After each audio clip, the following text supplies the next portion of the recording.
സത്യം സത്യമായി അരുളിയ തിരുവചനം നിത്യസത്യമായി അരുളിയ ദിവ്യവചനം ശാന്തിയായി ദീപമായി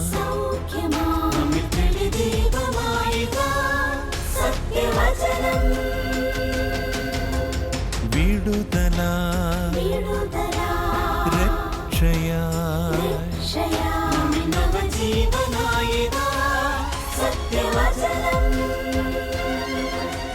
സത്യം സത്യമാ സത്യം സത്യമാ സത്യം സത്യമാ സത്യം സത്യമാ.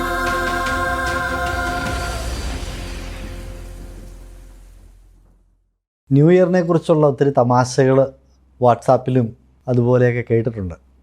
അതിലൊരു തമാശ, എല്ലാ വർഷവും വീണ്ടും വീണ്ടും വരുന്ന തമാശയാണ്, എങ്കിലും ഒന്നുകൂടി പറയാം. ന്യൂ ഇയർ ആണെന്ന് കരുതി അധികം ആഹ്ലാദമൊന്നും വേണ്ട.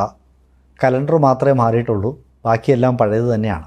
പഴയ ഭാര്യ, പഴയ ജോലി, പഴയ കടങ്ങൾ, പഴയ ആരോഗ്യസ്ഥിതി. ഇതൊരു തമാശയായിട്ട് ഇങ്ങനെ കറങ്ങി നടക്കുന്ന ഒരു സന്ദേശമാണ്. ഒരു വിധത്തിൽ നോക്കിയാൽ അത് ശരിയുമാണ്.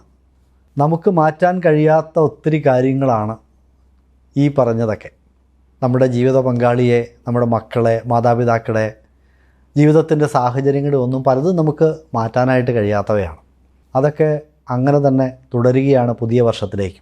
പക്ഷേ നമുക്ക് ഇതിൻ്റെയൊക്കെ നടുവിൽ മാറ്റാൻ കഴിയുന്ന മറ്റൊന്നുണ്ട്. കലണ്ടർ മാത്രമല്ല, മാറ്റാൻ കഴിയുന്ന മറ്റൊന്നുണ്ട്. കലണ്ടറിനേക്കാൾ പ്രധാനപ്പെട്ട മാറ്റുവാൻ കഴിയുന്ന ആ കാര്യം, ആ വിഷയം, അത് ഞാൻ എന്ന വ്യക്തിയാണ്. പുതിയ വർഷത്തിലേക്ക് പ്രവേശിക്കുവാൻ തയ്യാറെടുക്കുന്ന നമുക്ക് നമ്മളിൽ തന്നെ ഒരു മാറ്റം വരുത്തുവാനായിട്ട് സാധിക്കും. അവിടെയാണ് യഥാർത്ഥ മാറ്റം ആരംഭിക്കുന്നത്. അവിടെയാണ് ഒരു പുതിയ വർഷം വാസ്തവമായി ജനിക്കാനായിട്ട് പോകുന്നത്. ബൈബിളിലെ ഒരു വാക്യം ഇങ്ങനെയാണ്. എഫേസ്യ ലേഖനം 4-ാം അധ്യായം 22 മുതൽ 24 വരെയുള്ള വാക്യങ്ങളിൽ അപ്പോസ്തലനായ വിശുദ്ധ പൗലോസ് ഇങ്ങനെയാണ് പറയുന്നത്: മുമ്പലത്തെ നടപ്പ് സംബന്ധിച്ച് ചതിമോഹങ്ങളാൽ വഷളായി പോകുന്ന പഴയ മനുഷ്യനെ ഉപേക്ഷിച്ച് നിങ്ങളുടെ ഉള്ളിലെ ആത്മാവ് സംബന്ധിച്ച് പുതുക്കം പ്രാപിച്ച സത്യത്തിൻ്റെ ഫലമായ നീതിയിലും വിശുദ്ധിയിലും ദൈവാനുരൂപമായി സൃഷ്ടിക്കപ്പെട്ട ഒരു പുതിയ മനുഷ്യനെ ധരിച്ചുകൊള്ളുക. പഴയ മനുഷ്യനെ മാറ്റി ഒരു പുതിയ മനുഷ്യനെ ധരിക്കുന്ന ഒരനുഭവം നമുക്ക് സാധ്യമാണ് എന്ന് തിരുവെഴുത്തുകൾ പറയുകയാണ്. നമ്മുടെ പഴയ സ്വഭാവം നമുക്ക് മാറ്റാൻ പറ്റും. പഴയ മനോഭാവങ്ങൾ നമുക്ക് മാറ്റാൻ പറ്റും. പഴയ ശീലങ്ങൾ നമുക്ക് മാറ്റാൻ പറ്റും. പഴയ ബന്ധത്തിൻ്റെ രീതികൾ നമുക്ക് മാറ്റാൻ പറ്റും. ഇങ്ങനെ ചില മാറ്റങ്ങളൊക്കെ നമുക്ക് നമ്മളിൽ തന്നെ വരുത്താൻ സാധിച്ചാൽ അതൊരു പുതിയ തുടക്കമാകും. ഒരു പുതിയ വർഷത്തിലേക്കുള്ള പ്രവേശനം അനുഗ്രഹകരമായി സാധിപ്പിക്കുവാനുള്ള ചുവടുവെപ്പാകും. പ്രിയമുള്ളവരെ, കഴിഞ്ഞ വർഷത്തെ പോലെ ജീവിച്ചാൽ മതിയോ? ഇത് നമുക്ക് തീരുമാനിക്കാം. മാറ്റം വരുത്തണം. മാറ്റം വരുത്താൻ കഴിയാത്തവയെ മാറ്റാൻ ശ്രമിക്കുന്നതാണ് നമ്മുടെ പല പ്രശ്നങ്ങൾക്കും കാരണം. എന്നാൽ മാറ്റം വരുത്താൻ കഴിയുന്ന ഒന്നുണ്ട്. അത് എൻ്റെയും നിങ്ങളുടെയും വ്യക്തിപരമായ ജീവിതം സംബന്ധിച്ച കാര്യങ്ങളാണ്. നമുക്ക് മാറ്റം വരണമെന്ന് പറയുമ്പോൾ ഏറ്റവും ഒന്നാമതായിട്ട് പറയാൻ ആഗ്രഹിക്കുന്നത് നമ്മുടെ പഴയ പാപം നിറഞ്ഞ മനുഷ്യന് ഒരു മാറ്റം വരണം.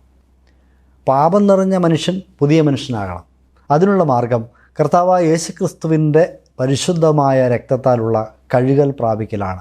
കാൽവരിയിൽ കർത്താവ് എനിക്കും നിങ്ങൾക്കും വേണ്ടി നമ്മുടെ പാപം നിറഞ്ഞ പഴയ മനുഷ്യനെ കഴുകി ശുദ്ധീകരിക്കുവാൻ വേണ്ടിയാണ് ജീവൻ അർപ്പിച്ചത്, രക്തമൊഴുക്കിയത്. അങ്ങനെ ഒരു പുതിയ മനുഷ്യനായി നമുക്ക് മാറുകയാണ് ഏറ്റവും പ്രധാനപ്പെട്ട കാര്യം. അതുകൊണ്ട് തീർന്നില്ല. ഓരോ വർഷവും നമ്മുടെ മനോഭാവങ്ങൾക്ക് മാറ്റം വരണം, നമ്മുടെ പെരുമാറ്റ രീതികൾക്ക് മാറ്റം വരണം, നമ്മുടെ ശീലങ്ങൾക്ക് മാറ്റം വരണം, സ്വഭാവങ്ങൾക്ക് മാറ്റം വരണം, ബന്ധങ്ങളുടെ രീതികൾക്ക് മാറ്റം വരണം. അങ്ങനെ പഴയ മനുഷ്യനെ ഓരോ ദിവസവും, ഓരോ മാസവും, ഓരോ വർഷവും നമുക്ക് മാറ്റിയെടുക്കാം.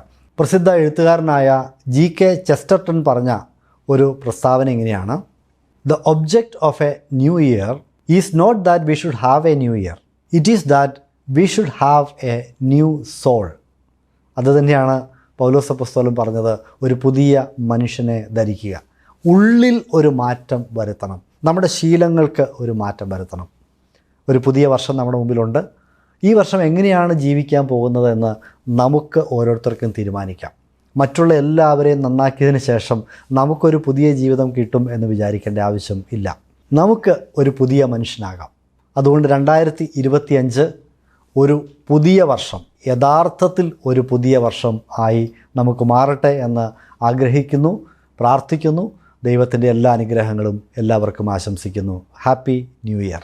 വചനം മഴയായി പെയ്തിറങ്ങും, സത്യം മലരായി ഇതവിടർത്തും. സത്യം സത്യമാ, സത്യം സത്യമാ, സത്യം സത്യമാ, സത്യം സത്യമാ. ഞങ്ങളുമായി ബന്ധപ്പെടേണ്ട വിലാസം Agape gospel ministry, 87 Maithri Nagar, Asramam, Kollam. Email ID satyamsatyamai@gmail.com. Phone number 8136936648.